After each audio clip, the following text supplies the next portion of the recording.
All right.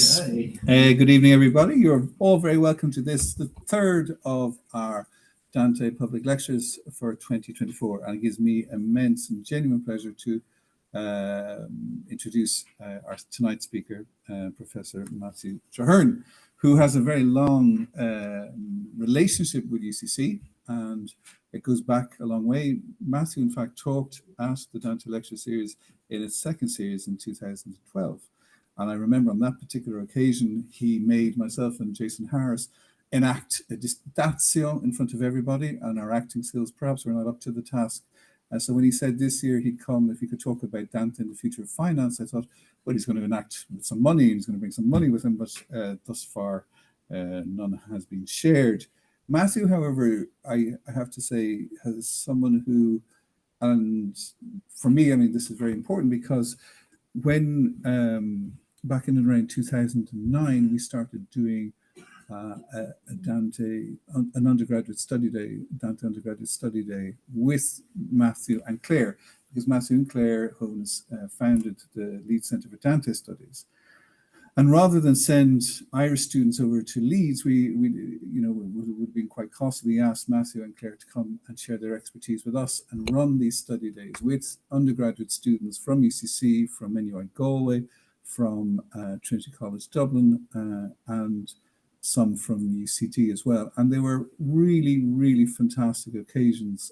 And the students that came to Cork and our own students really got so much out of them. And it really got me thinking about the importance of teaching Dante at undergraduate level, but also about what a centre like that, that Matthew and Claire had established together, what it could do. And it really was the kind of seed, I suppose, in my own mind of doing something comparable here in UCC. And so it's really, I suppose, thanks to Matthew and to Claire that we do have also embarked this Centre for Dante Studies here in Ireland. So I want to publicly thank him for that, and Claire also, because they really are great colleagues, and it's wonderful to have colleagues from around the world who genuinely participate, and they participate in the kind of spirit of collegiality, of intellectual exchange, and most of all, I suppose, in friendship. Come in, there's plenty of seats. Some of our people are occupying more than one seat. So just to give you, for those of you who don't know Matthew, Matthew is, well, he holds a number of very important roles at the University of Leeds. He is the Pro-Dean for Research and Innovation, and he also served as the head of School of Languages, Cultures and Societies at the University of Leeds. But we know him really as this wonderful researcher on medieval and Renaissance Italian literature and culture. I said earlier on that he co-founded the Leeds Centre for Dante Studies, which continues to go from strength to strength. But as a researcher, Matthew has been responsible for some really wonderful publications. His own Dante's Commedia and the Liturgical Imagination from 2020 is a particularly brilliant volume. And then there's also many co-edited volumes with, such as Reviewing Dante's Theology, in 2 volumes, not just one, and that's go to Dante in France, also in 2013, Se mai continga Exile, Theology and Politics in Dante from 2013, and Dante's Commedia Theology as Poetry from 2010, and there are many, many other interesting publications and really important ones as well. In more recent years, from a research point of view, Matthew has gone into kind of a different sphere of way of looking at things in a collaborative way. And I think a lot of what Matthew does is intrinsically collaborative anyway. And together with some colleagues in Leeds, and I'm reading here Mark Davis from the School of Sociology and Social Policy and Rachel Mears from the School of Philosophy, they began this interdisciplinary project, The Cultural Life of Money and Finance. And I think we're going to hear a little bit about that this evening. So the title of Matthew's lecture this evening is Dante, and I think it's a quite apt one for us here in UCC at the moment. It's Dante and the Future of Finance. So please join me in welcoming Matthew.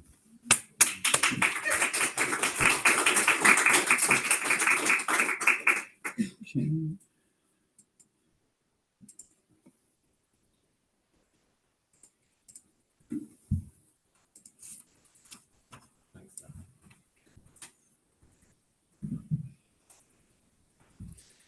Thanks so much for that lovely welcome, Dara, and thank you everyone for being here, both in person and online. I don't know if there is a prize for the most immodest lecture title, but if there is, I hope I'm in with a chance with a lecture called Dante and the Future of Finance. I'd really like to pretend that I know something about the future of finance, or perhaps that reading Dante has given me some clues about what the future of finance has in store for us. But if I did, well, I guess I'd be a rich man, and I probably would be standing here in rather smarter clothes than I am right now.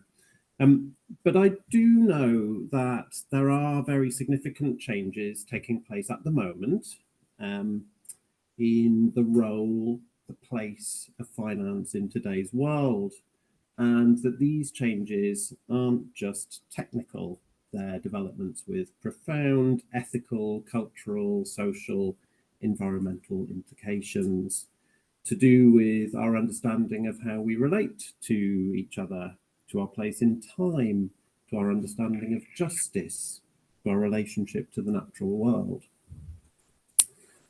And if we go back to Dante's world, we can see not only that it's a time when many of the building blocks of the modern financial system were being developed, but also that in reaction to these new instruments, practices, and cultures of finance, some of these issues were exercising Dante and many of his contemporaries.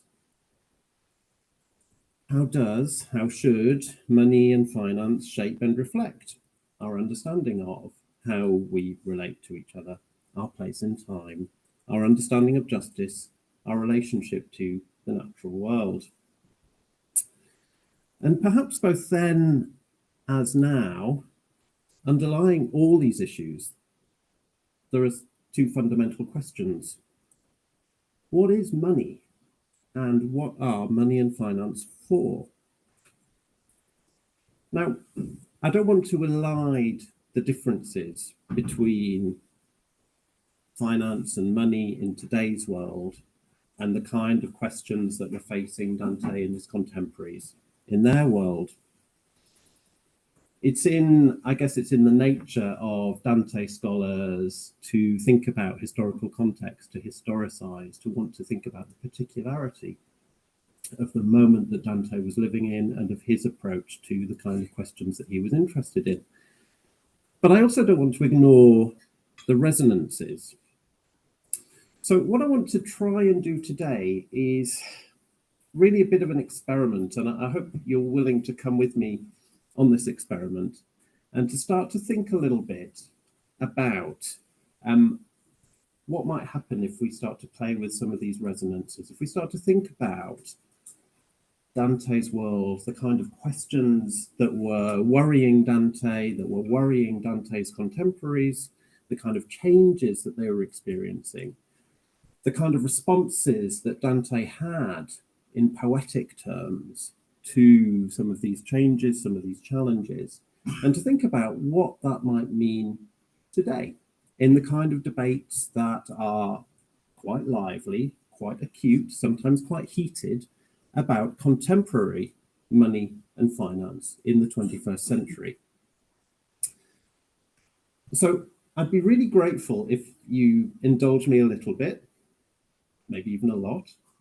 And maybe as we're going through, think about some of the ways in which the kind of poetic approaches to money and finance that Dante is trying out might resonate, might jar with, might rub against some of the ways in which we think about money and finance. And I'm using that word "we" think about money and finance in a very crass way, because there are, of course, lots and lots of experiences of money and finance that have cultural, social determinants and differences, but nonetheless, to try and think about what we might do with some of these resonances.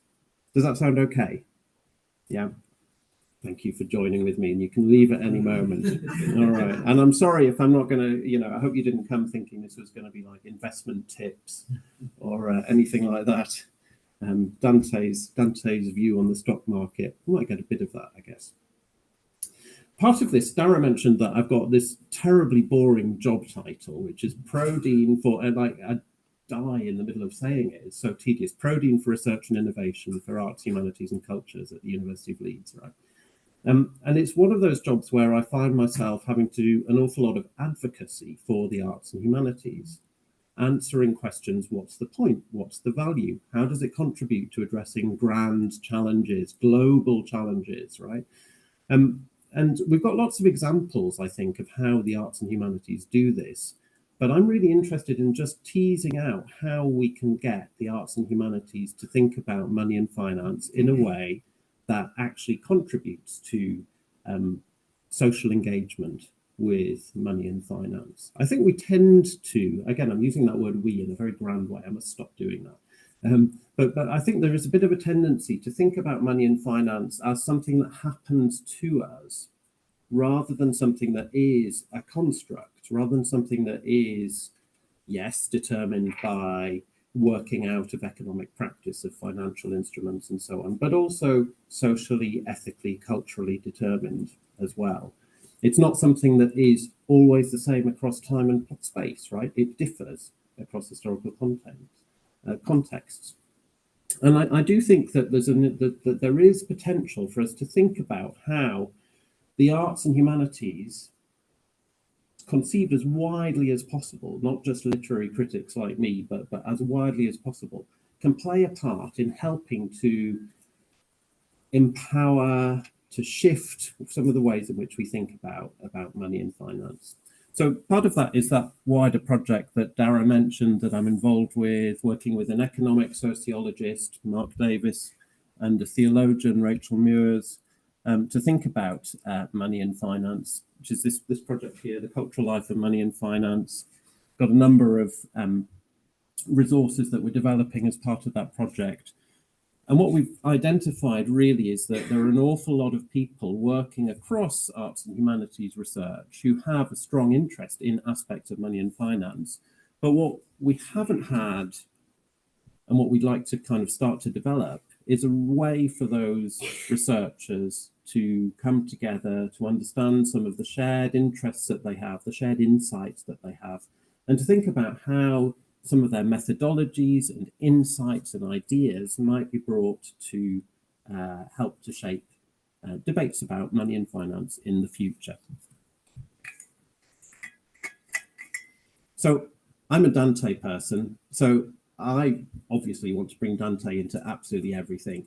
And of course, Dante has a lot to say about money and finance in his day.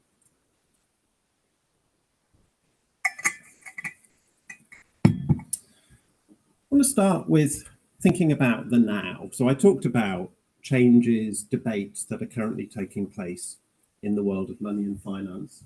I'll put these images up and see if you can kind of identify the issues that I'm alluding to here. But one of the terms that I think is I've found very helpful in understanding the role of money and finance in contemporary societies is the term financialization, which is understood as a set of developments really that take place in four particular ways, right? So if I say we live in a financialized world, I think we probably all kind of agree to some extent about how this operates. But the four aspects of financialization in the literature, and a lot of this literature has emerged from either economics or economic sociology. The four elements of financialization that I find really helpful. First of all, an understanding that the size and the scope of the financial sector over recent decades has grown considerably, even to become dominant in many Western economies. It refers, secondly, to the autonomy of the financial sector, and in particular, I suppose, to a trend towards deregulation in many economies, again, taken over a number of decades. It refers to the way in which finance starts to play a stronger and stronger role in non-financial organizations. So I got the little joke there between Sylvia and Dara at the start, how even universities have become financialized in many respects, but many businesses, many organizations which are not financial organizations are behaving in ways which are shaped through finance to an increasing extent. And the fourth area, which I think is really interesting, is a term that again comes from the economic sociology, the financialization of everyday life, the way in which financial interactions, financial instruments, cultures, and practices shape ordinary experience, shape the ways in which we behave in everyday life. And I'm hoping as I'm talking here about the 21st century that some of the Dante resonances might be kind of bubbling away in the background, and we'll come to some of these in a couple of minutes.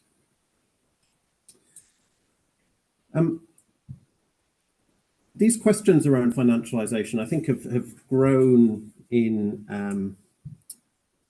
urgency, I suppose, in the years after 2008 and the great financial crisis. There was I've been kind of, over the last few years, I've been looking over some of the literature that was written around, for example, the banking sector before and after 2008. And it's really interesting to see just how benign the consensus was about the banking sector in that time before the 2008 crisis.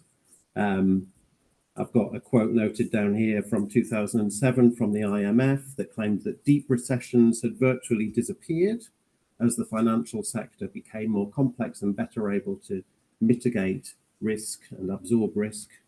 And a couple of years before that, Alan Greenspan had described how financial instruments such as collateralized debt obligations were a positive because they made the financial system more secure.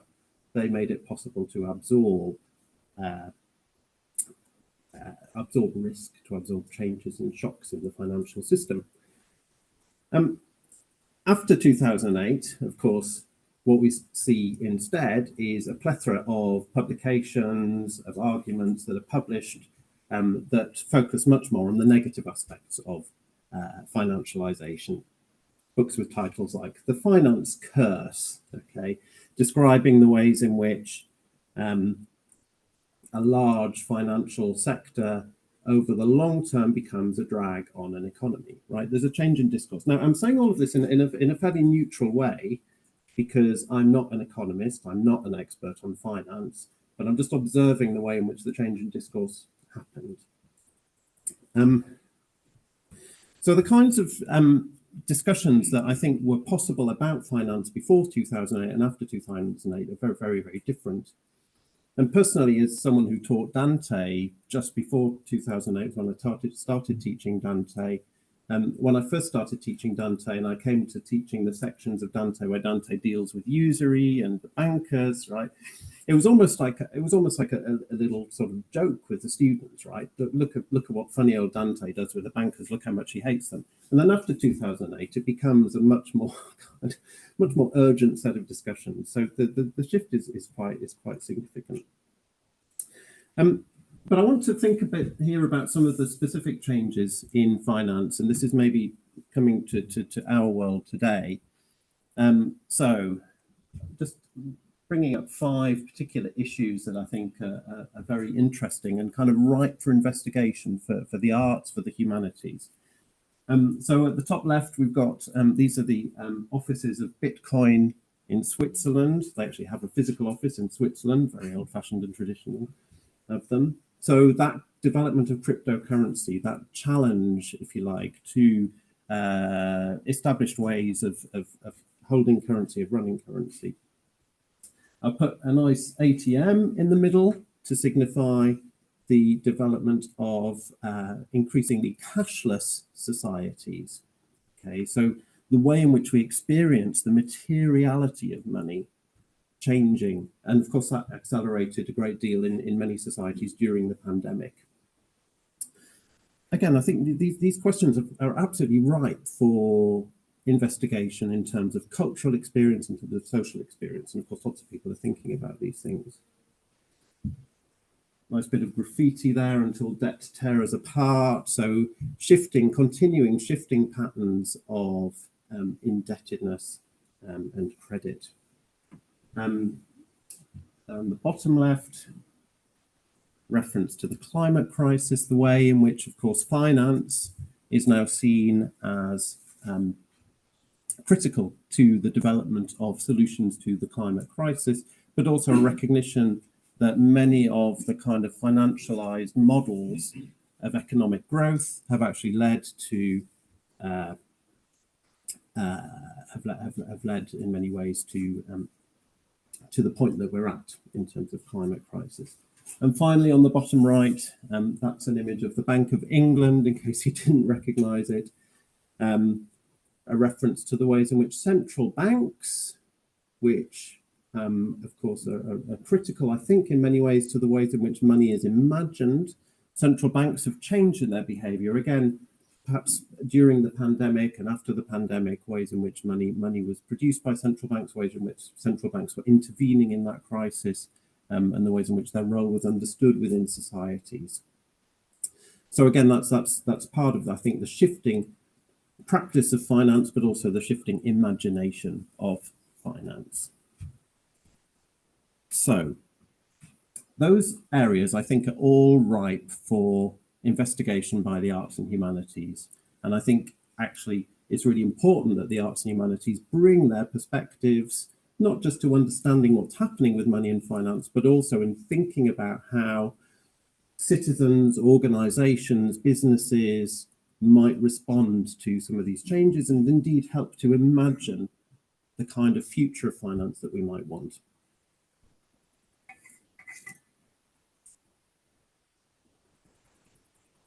I'll talk of the climate crisis. It's very warm in here.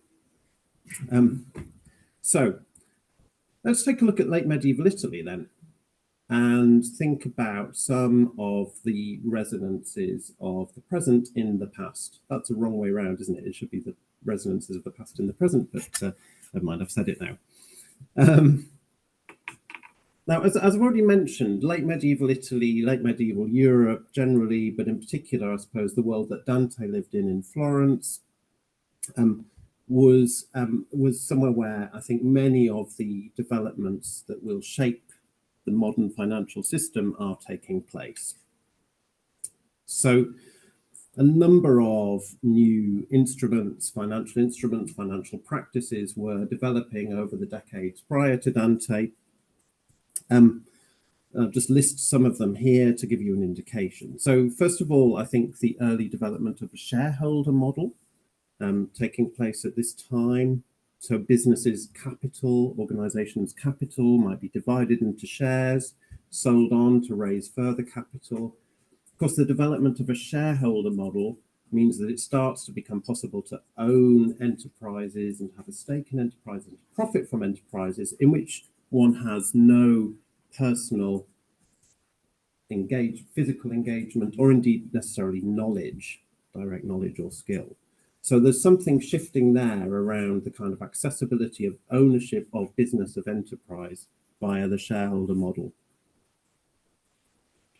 The development of bills of exchange that were initially developed by merchants, for merchants, that would enable the transfer of resources across geographical space in a way that didn't require the carrying of large amounts of physical cash, of material cash.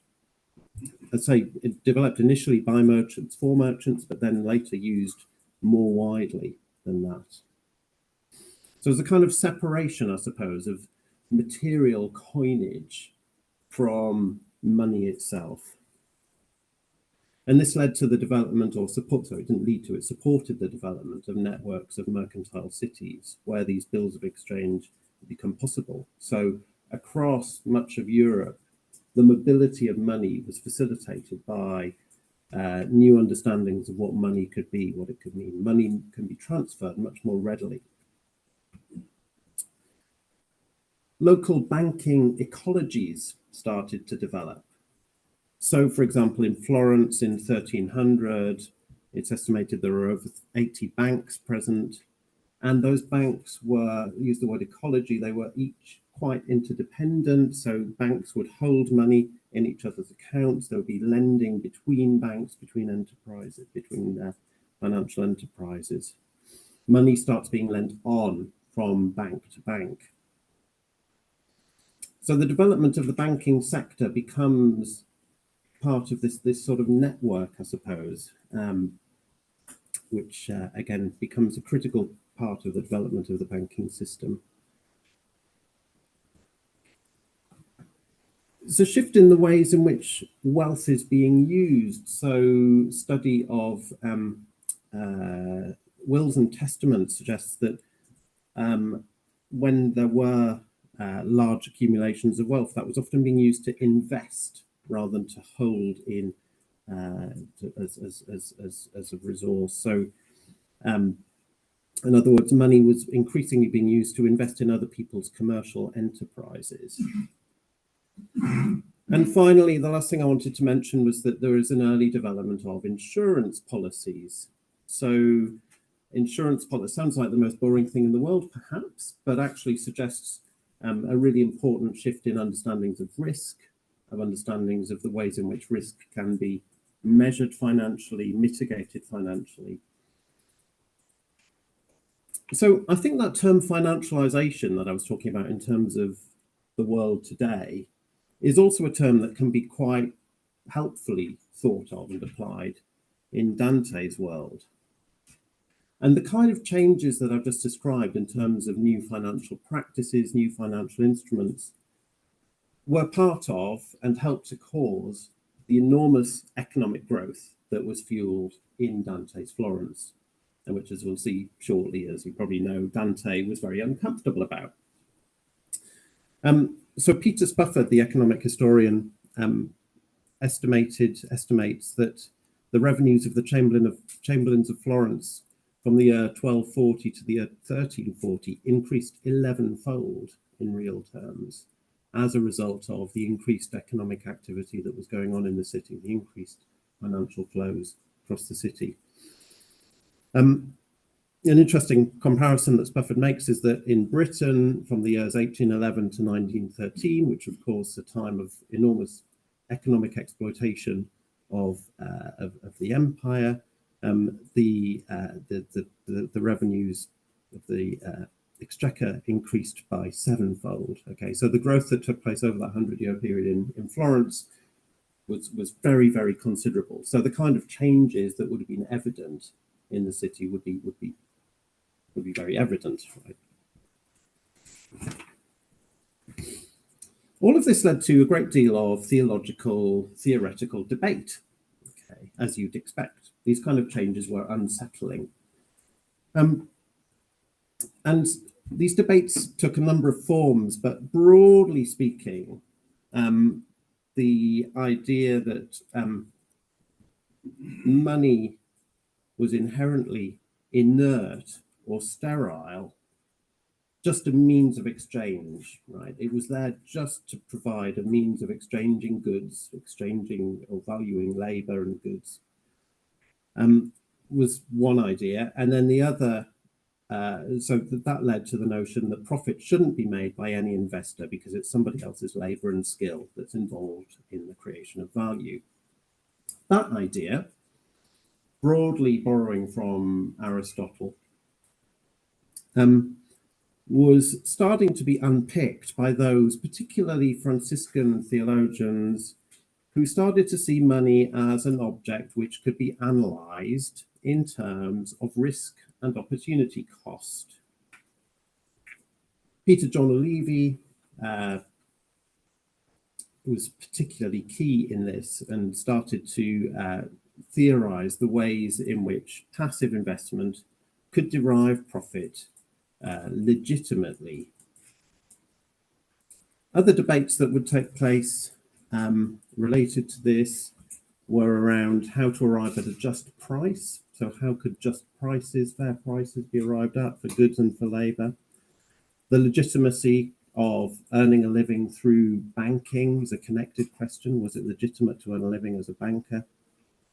And fundamentally, again, that question of what is money? What is it there for in a society? I think it remains very live. Now, what I find really interesting about these debates, I suppose, in the context of thinking about 21st century finance, is that these are very fundamental questions that are being worked out in many ways through the challenge of the new growth of the banking sector, the new growth of finance. Lots of these questions being worked out in a way that feels quite urgent, in a way that perhaps hasn't been the case more recently, because, of course, we sort of take for granted that there is a banking system, that there is a financial sector. And I think that's, for me, that's part of why I'm quite drawn to thinking about Dante in this context, right, is because it's going back to the early stages of the development of the banking sector. What were the questions that were live back then? What were the possibilities that were opened up and closed off at that moment in history?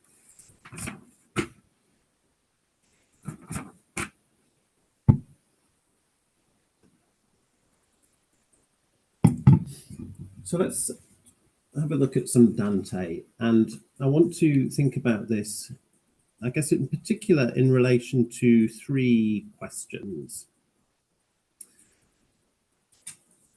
which I think apply both to the world today and the world that Dante lived in.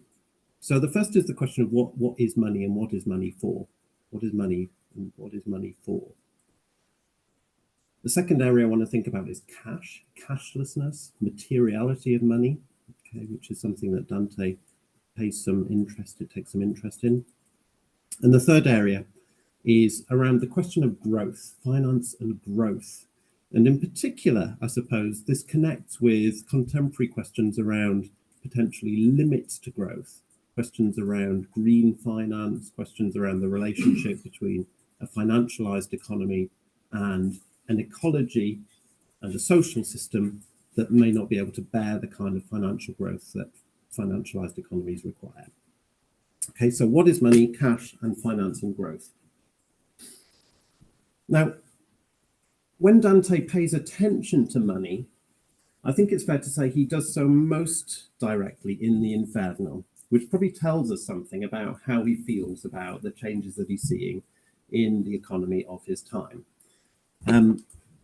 You can see that in Dante's Inferno, he pays attention to money in a number of places.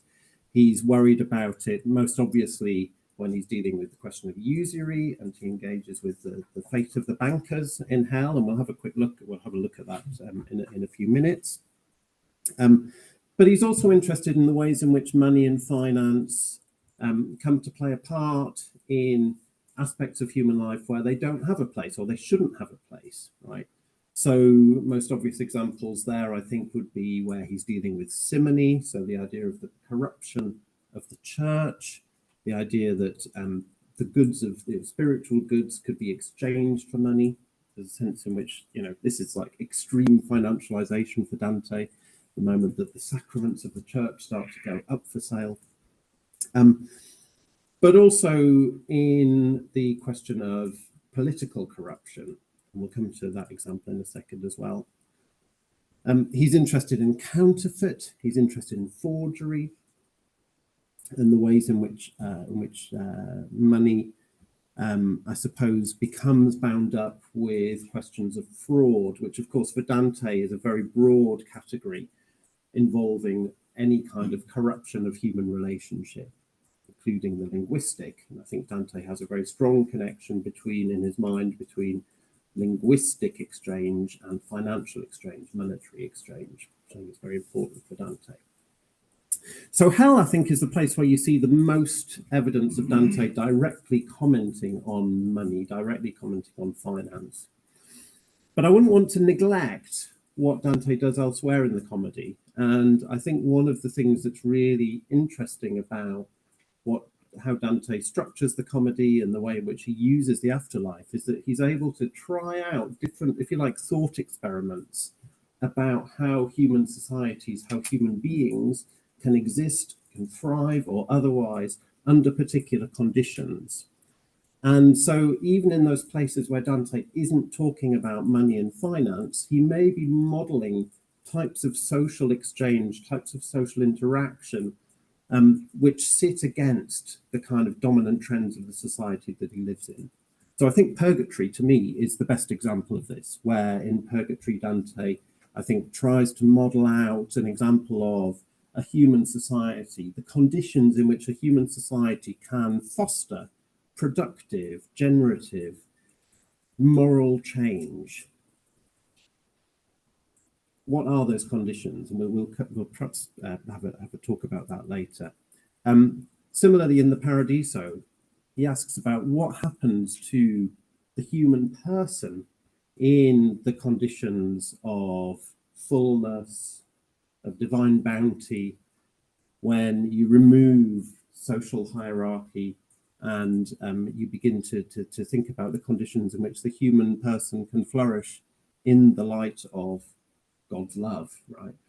So there's a sort of experimentation, if you like, that goes on all the way through the poem. So even in those moments where Dante isn't kind of railing against the awful things happening in the society he lives in, which he does an awful lot of throughout the whole of the poem, there's still a kind of modeling of alternative ways of being human, alternative ways of living together as humans.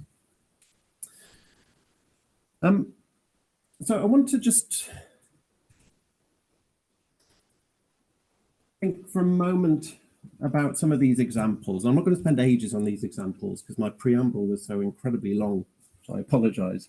But I want to just take a few moments over some of these examples, and then maybe when we stop for discussion, we can think about the kind of resonances that they may have and how interesting these seem.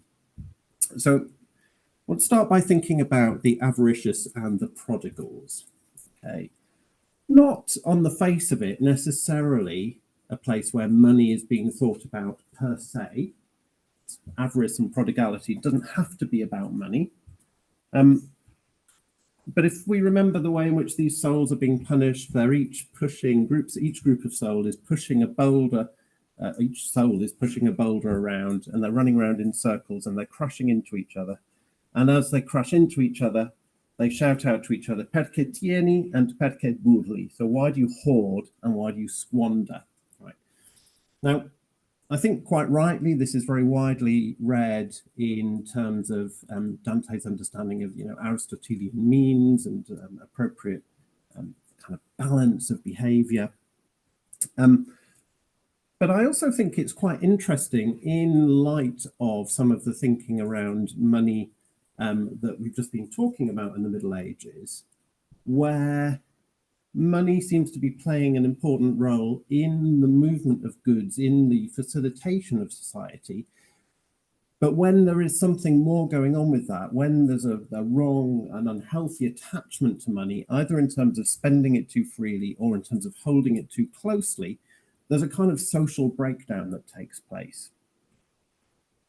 And to my mind, looking at lots of the kind of proto-economic discourse of the time, this idea of moving things from space to space, the sharing of goods, the moving of goods from a place of plenty to a place of scarcity, is absolutely central to the understanding of how an economy should run and how an economy should work. And what we've got here is a breakdown of that because there's an unhealthy attitude towards material wealth, towards money.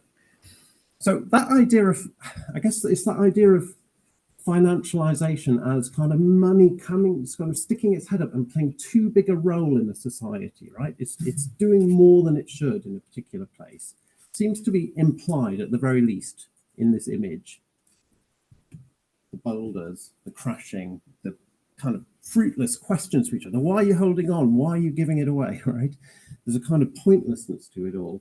But also there's that sort of dysfunctional movement, which I think maps against what was seen as the positive movement of an economy, which is the transfer of goods in a healthy way.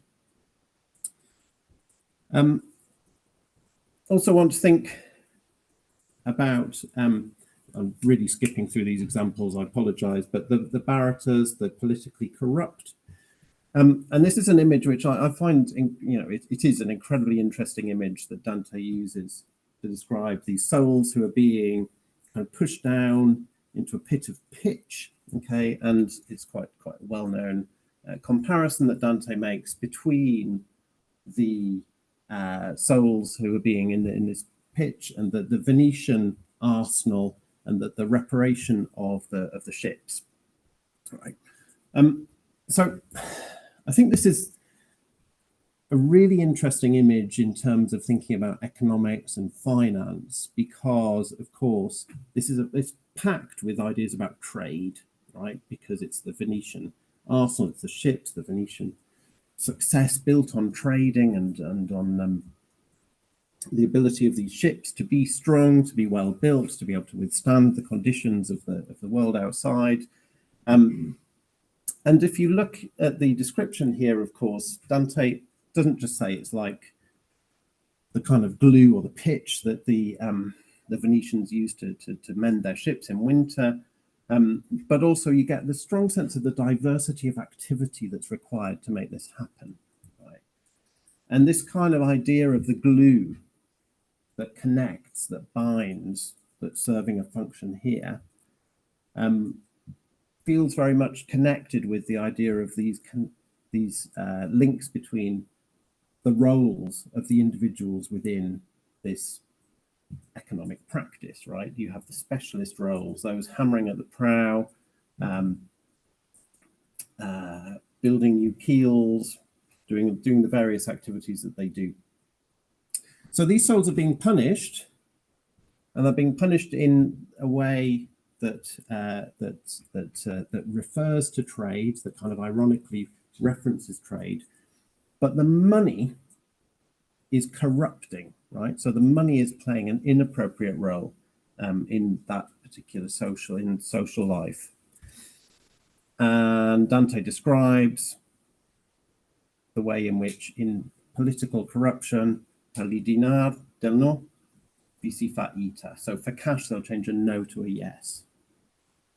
And again, a very kind of rich description of the sin of barratry, graft, political corruption.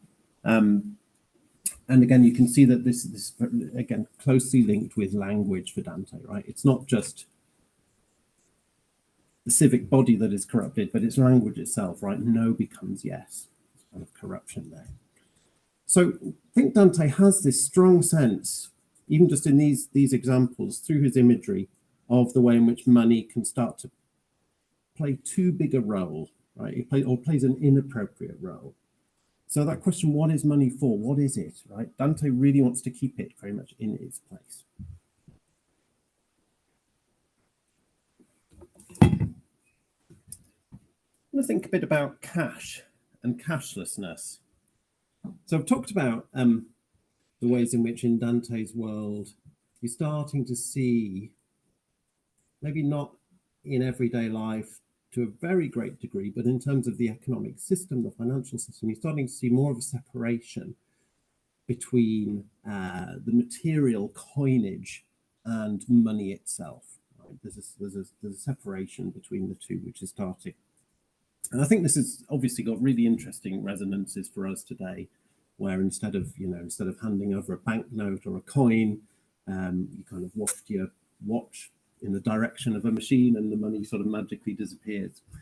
There are a few places where Dante seems really exercised by the role of cash, the role of the coinage, okay, in his society. He's bothered about counterfeit, he's bothered about the ways in which coins might be faked. Of course, he punishes the counterfeiters towards the end of the Inferno. But I want to just try out one other, a slightly different image with you, which is coming from the Heaven of the Fixed Stars in the Paradiso, where St. Peter is questioning Dante on faith, and he wants to really test whether Dante has an appropriate knowledge of engagement with faith. And Peter uses what, to my mind, is it's a very interesting image, I think. He asks Dante, he says, we've tested out this coin, in other words, faith, your understanding of faith, your knowledge of faith, esta moneta. we've tested. We know la lega al peso, so we know its alloy and its weight. But do you have it in your purse? And Dante responds, I do. Si lucida e si tonda, che nel suo cogno nulla mi s'inforza. So nothing in its stamp leads me to doubt. Now, I find this a really tricky image. Dante's at this moment, he's having a very spiritual discussion. It's a very kind of performative moment. The Heaven of the Fixed Stars is full of these kind of performed discussions about faith, hope, and charity. This image kind of slightly jars, right? It becomes an economic image at a time when spiritual matters are being discussed. But Dante seems to embrace it. He seems to actually, he doesn't question the image. I think it'd be interesting to get your take on this later. But one of the things that seems particularly odd about it to me is that when Dante's describing the coin and when Peter's talking about the coin, they're using kind of slightly old-fashioned, for the time, slightly old-fashioned ways of understanding money, ways of understanding what coinage does. All of the debates that were happening around money and finance were not really so bothered about the alloy, the weight. These were not the burning issues that people were preoccupied with when they were worrying about what money was, what it should be doing in a society, how it connects with the life of faith, how it connects with social life, and so on.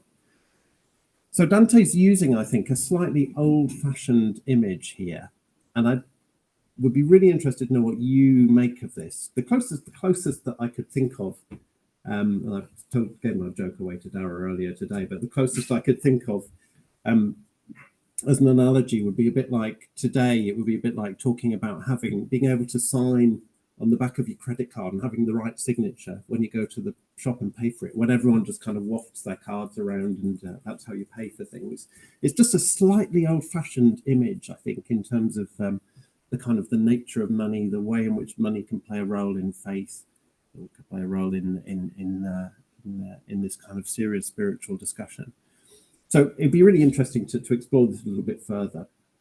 One thing that my colleague I mentioned earlier, Mark Davis, the economic sociologist, is always telling me about is the ways in which at moments when the materiality of money seems most at question, societies tend to turn most doggedly to notions of material values of money. So the example he always gives me is that in the 1970s, when the financial system really started to most thoroughly break away from notions of reserves and of materiality of money. It's precisely the moment when the heist movie becomes really popular, right? Because people want to have the comforting belief that the money that you put into a bank actually sort of sits in the bank and is held by the bank. That's why the heist, the heist movie is kind of comforting, because it kind of reinforces that myth. And I wonder whether Dante's kind of strong interest in material money, coinage, is a little bit a similar sort of response, a sort of nostalgic response. He talks about, in Purgatorio 6, he talks about how Florence is always chopping and changing, doesn't have the stability that it ought to have. And one of the examples that he talks about is changing laws, offices, customs, and moneta, coinage, okay? The changes in coinage seem to be a particularly kind of a troubling thing for Dante. Okay, and the final thing that I want to think about is around growth, limits to growth, and proportion, I suppose, in Dante.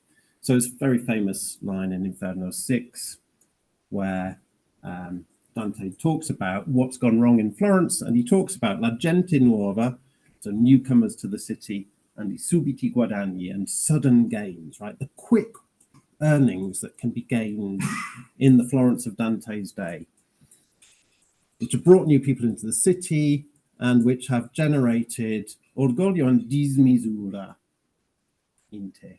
Okay, so that word dismisura, I think, is really interesting, because we know that Dante really didn't like the expansion of Florence. He talks about it on a number of occasions, the Cacciaguida cantos, for example.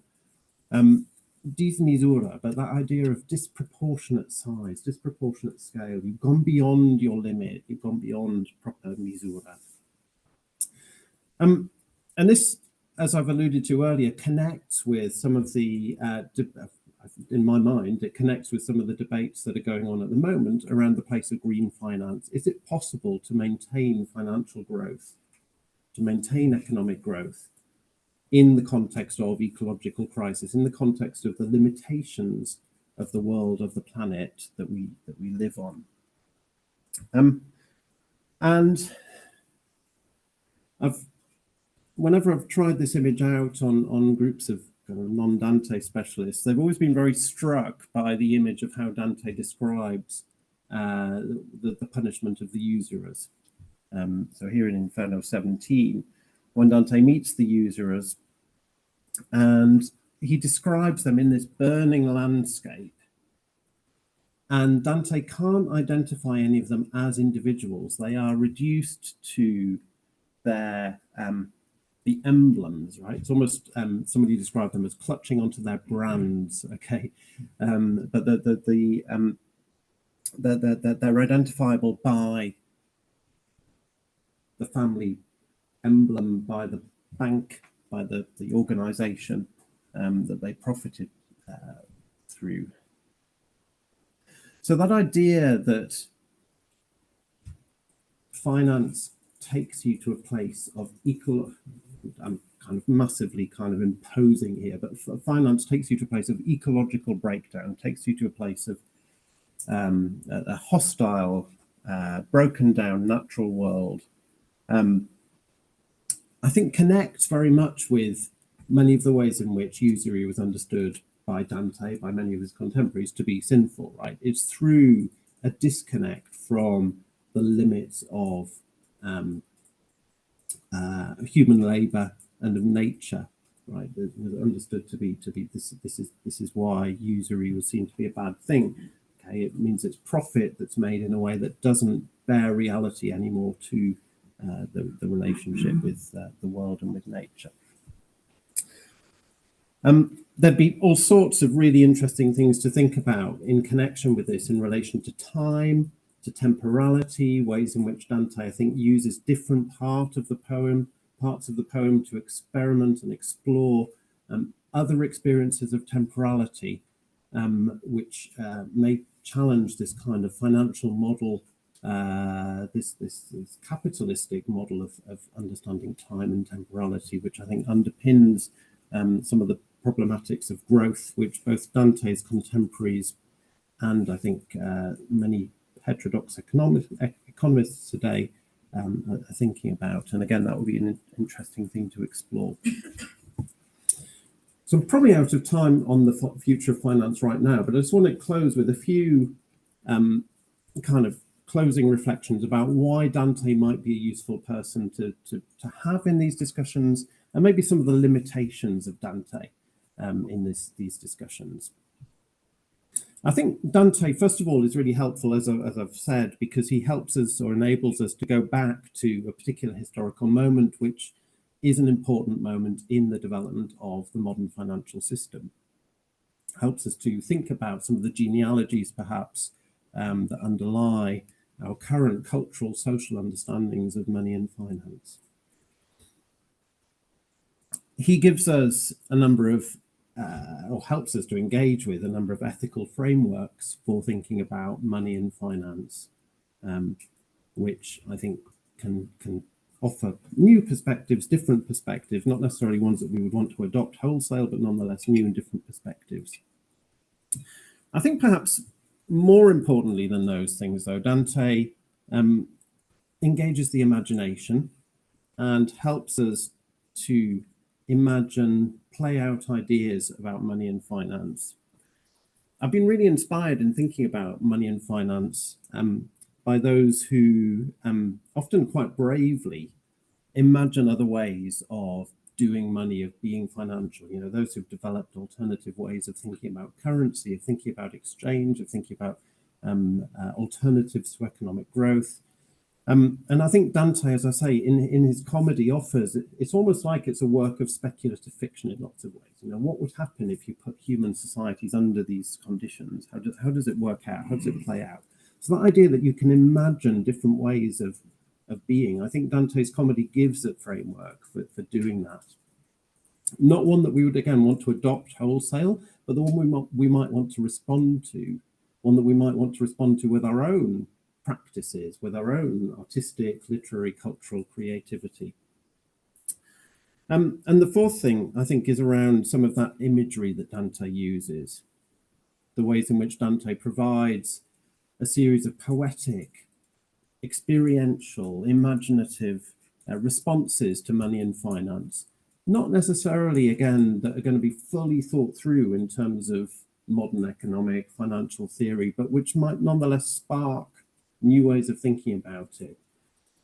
I think there's a very strong, there is a very strong set of research that looks at the ways in which imagery, metaphor, language shapes the ways in which we understand money and finance. Think about the kind of imagery that politicians often use to talk about financial decisions, economic decisions that they're making, right?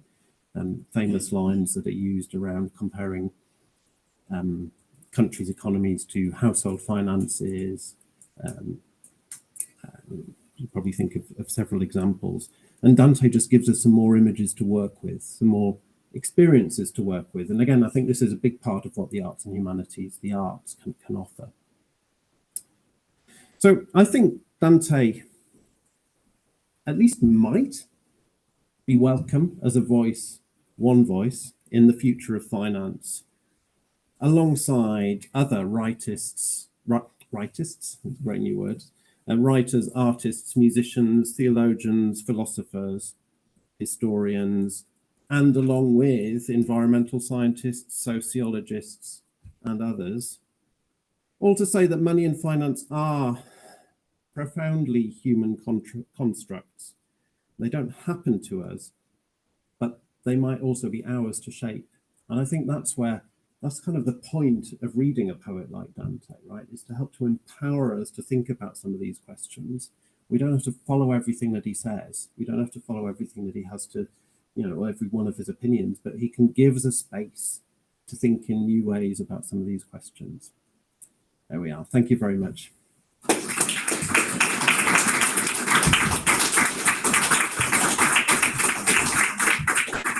Thank you, Matthew. Just get this and just stop. Okay.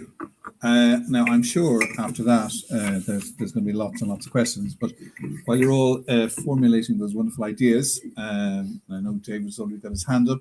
I just want to. There is so you. I mean, I'm glad you quoted the gente nuova subito guadagni. I mean, Dante is also living in a time of unbelievable social transformation in Florence, in particular. You're going from a kind of a situation where there's a population in Florence in 1200 of 20,000 people.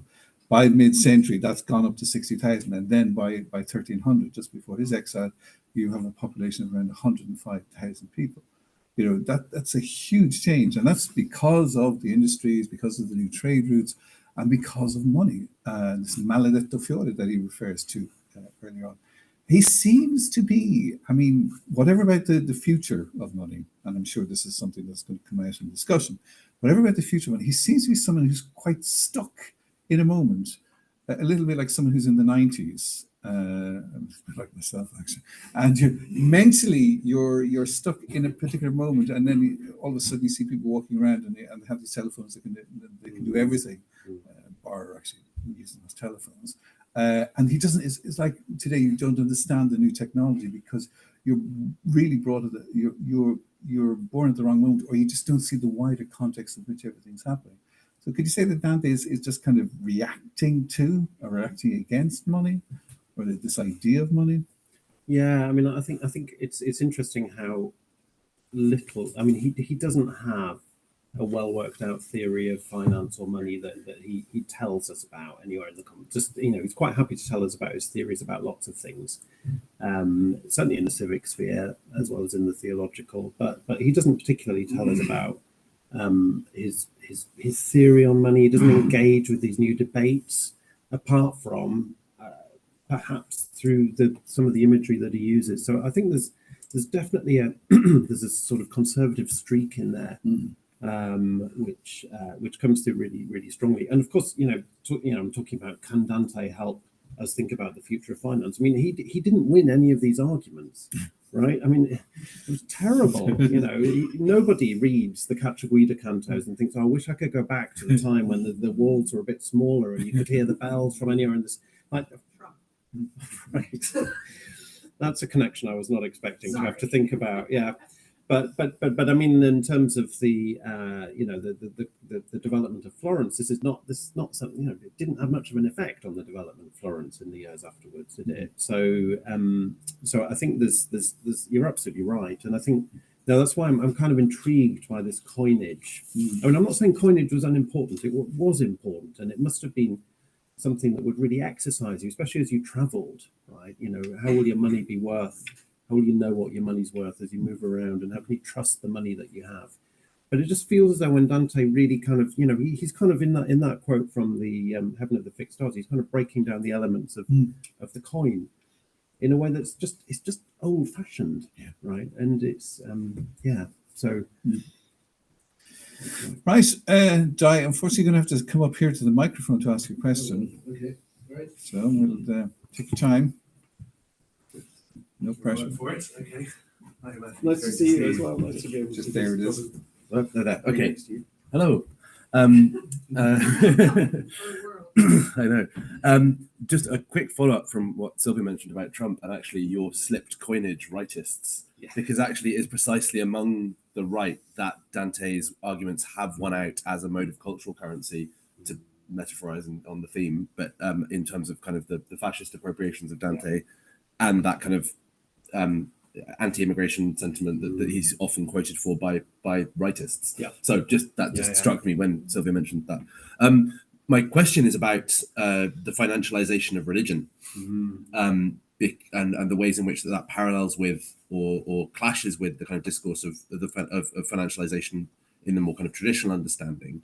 I'm thinking particularly within the Commedia about the transactional nature of prayer for the souls in purgatory. And the ways in which we could conceptualize that as and Luther will eventually rail against that as a financialized model of religious practice. Love it. Yeah, no, that's brilliant. And I think, that's so in terms of the Trump thing. Sorry, I don't like saying the word, but the name. But I think this is partly why I think it's really important that you give Dante a voice among other voices, and also to empower us to have our own voices, right, within that. So that kind of, will we take the ideas that we like in Dante and sort of see them as something we evangelize about? That's just wrong, and I think that's part of my mitigation against that. I think, but in terms of I think that's brilliant, and I wish I'd said what you said actually while I was standing here. But I think if you go to purgatory, if you read the Purgatorio, and one of the things that would be expected to be seen would be precisely this idea of the transactional nature of how you work your way out of purgatory, and Dante just doesn't do any of that at all.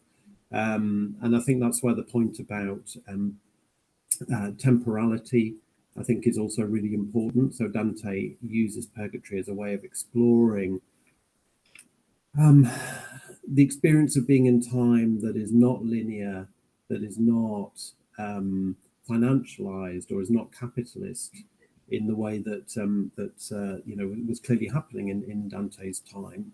The days being measured in terms of exchange value and so on, but becomes a sort of liturgical experience of time in terms of living through the incarnation, I suppose.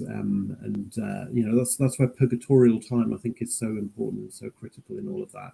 So I think it really stands as a model kind of that challenges some of that, although Dante's not explicit about it. But I think that first point about the way in which you would expect, you would have expected to think about purgatory perhaps in the light of that sort of financialized understanding of it. Dante shatters that, as his model of purgatory completely shatters readers' expectations of what purgatory would be like. So that's a really important side of that. So it's what Seamus Heaney calls marking time. Kenneth Clark, if you're out there. Thank you very much. Thanks, Matthew. That was wonderful. My question is really about Dante's experience with money, actual experience with money, practical experience with money. We don't know an awful lot about how he earned money. We don't know a lot about how he actually ever really handled money and lived with it. But I'm wondering too about the effect of exile on his experience of money and how transformative that must have been, because the way in which money worked in Florence was very different to the way it worked in the courts of northern Italy that he spent most of his exile in. And that it seems to me he had potentially, I haven't done the research the way you have, so but that he potentially was exposed to a completely different kind of feudal experience of money in those courts in a way that contrasted quite sharply with Florence. And how do you think that can be felt in the poem, if it can? I think that's a really beautiful point, Kenneth, and I think the that point about exchange of money and that seeing how it would have been something that Dante would have presumably in exile felt in new ways, right? As someone who travelled, who had to have a sense of the guarantee of the value of whatever money he had, and of course his understanding of how the florin was seen must have changed. I mean, I don't have any evidence on that, but the moment you step outside Florence, the florin comes to stand for something else. And you so often get that in the comedy, don't you? Dante looking at Florence from the outside, speaking to Florence from the outside, and the florin as kind of part of that. And I think, I mean, there's a certain amount has been written about why Dante starts to be particularly focused on the gente nuova, the subiti guadagni in the comedy, and presumably part of that was around the dependence on feudal patronage, right? And the kind of the vulgar new bankers who were making their money in Florence, and he's positioning himself there, even though earlier in his career, as is well known, earlier in his career, he's been very clear that nobility isn't conferred through old money, right? And indeed who are driving the trade in books of the comedy. I mean, they're the ones who are having illuminated copies of the comedy produced. They're the ones who are buying and fueling the economy of the book trade, which is why everyone's reading the comedy and can get their hands on a copy of the comedy. Nice. Although only after his death, of course, but yeah, he would have been pleased to know it. And we do have a comment in the chat there from Stephanie Jed, who unfortunately had to go. Just to mention for those who are here in the audience, Enrico Cerni's book, Dante per Manager, another serious effort to relate Dante to today's financialization. Are there any other questions? Elsina, of course. Thank you very much for your interesting talk. No, I will You stay can here. say that, okay. So I was thinking about Stazio, and he says about Sacra Fame dell'Oro, no? So in a way, he's putting Sagra and Fame dell'Oro together, so being sort of a positive, maybe. So my question is, if you noticed like any differences in Dante's treatment or any different connotations between like money and gold, if Dante makes a difference like between the two. That is a beautiful question, and I have not, and I wish I would like to. I think that's a really important question. Is what is that difference there? I haven't thought about it. I don't think I'm going to launch into trying to think about it right now in front of in front of people. Yeah, I mean, yeah, that's so important and so interesting. I think often he does seem to conflate the two, doesn't he? But the two are not the same in his society, and even in the ways in which he's understanding money. I think in some of the ways in which he's talking about it, they cannot be conflated. But often the imagery does confound the two. So I need to think about that more. But that's such a good question. Thank you. Mark, But following on from that, is not the Mark, reference to the coins. you Did did. you not hear me? No. No, my booming voice. I can usually be heard. I was just wondering, following on from that, if the reference that the quotation that you gave us about the coin being round is not a reference to gold. It's about nothing being snipped off and the coin still having its full value. And so he's talking there about he is talking about gold, I think, isn't he? And we think of money as we here we are talking. You were mentioning real money, and now it's all virtual money. But I mean, the money that we were used to is only a metaphor. The coins that we have do not have that value that the coin, the round coin with its correct weight has for Dante, or in that quotation anyway. But you're saying that that's an old-fashioned way of talking about money, but he is doing that, but I think his society is moving in the and he's direction. not. His society is moving in the direction of thinking more about that as a kind of an idea. And in the last, I mean, I wasn't sure what the point you were making about the natural world and things in the last quotation there. For me, it seemed to me that that's more of an emphasis on the sort of the bestiality of people who are obsessed with money.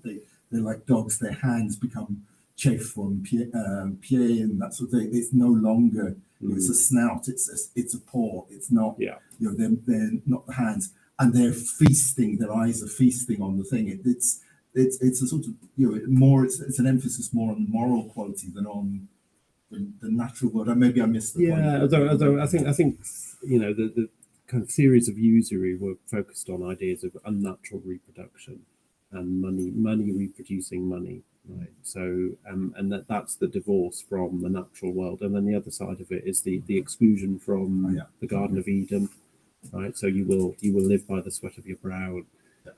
So it's that notion. Sorry, I didn't go into it very clearly in the talk. Okay, thank you. Thanks, Mark. We have another question from Sante Matteo. Sante, te la parola. Yes. Can you hear me? Yep. Good. So this is somewhat tangential, not so much about money, but possession and possibly exchange value. When I went through the 4th grade in Italy, and one of our readers, a 3rd grade reader, had a little anecdote about Dante when he was walking down the street in Florence, and he heard a blacksmith butchering the verses from his poetry. And he went in and mangled and threw down all the tools in the blacksmith's shop. And the blacksmith, what are you doing? He said, well, if you can take liberties and mangle my verses, my tools, I can do the same with yours. So this leads to the question about terza rima as a way of doing that, of protecting before copyright, of protecting his property, so that turning it into property, into private property in a way, so that he could control, if not its modification, at least its exchange value in some way. And if this is related to anything you're thinking about with finance or finance. Yeah, I have to admit, I've not thought of that. It's, I think that question of the, how does the poem have currency?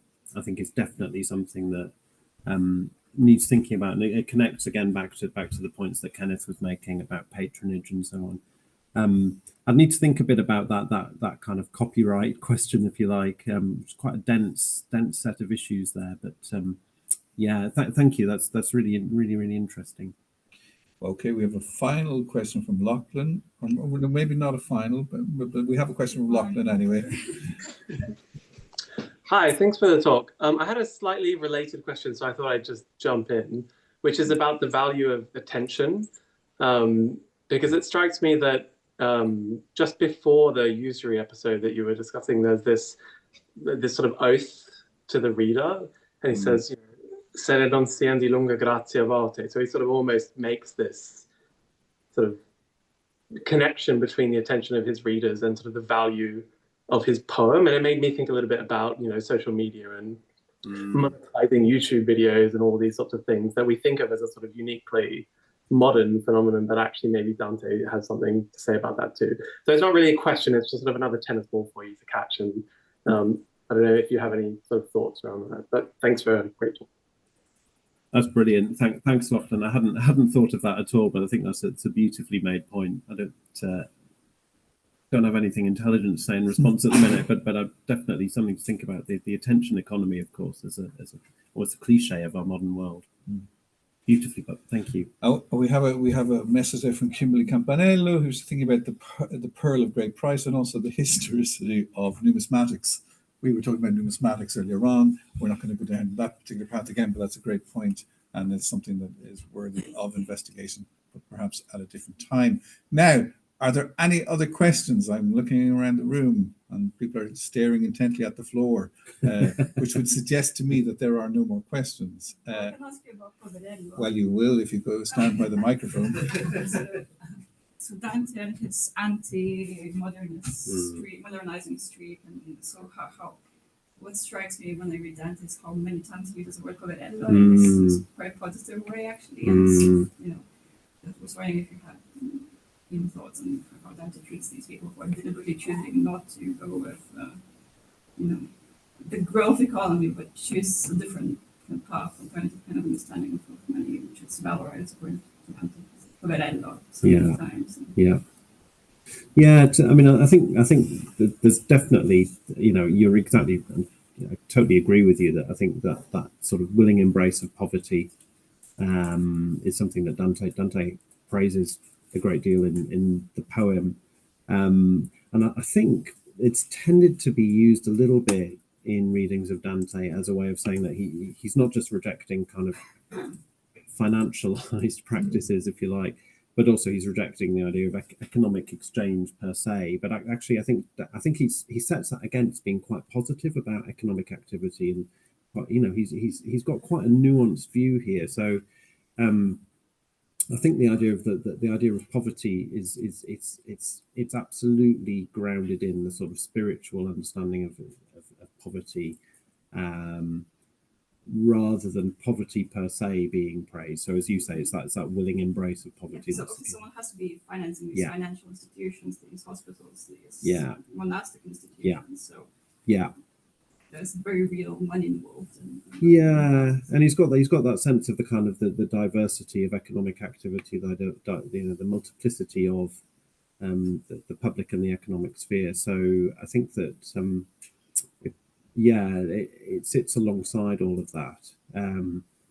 Does he ever relate the two to each other? I'm not sure whether he thinks about that notion of poverty in relation to kind of what he sees as good economic activity. I'd have to think further about that, but it's really, really valuable, unless you've got a thought on that. I feel like the characters are providing dowries for people's daughters, that kind of thing. That isn't purgatory or something.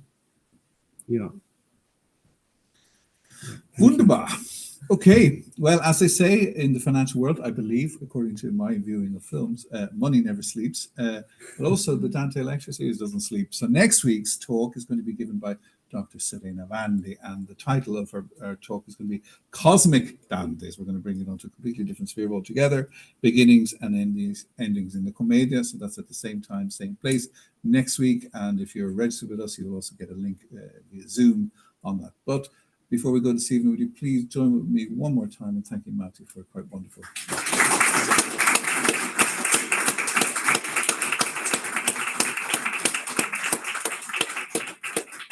And we'll see you next week, folks.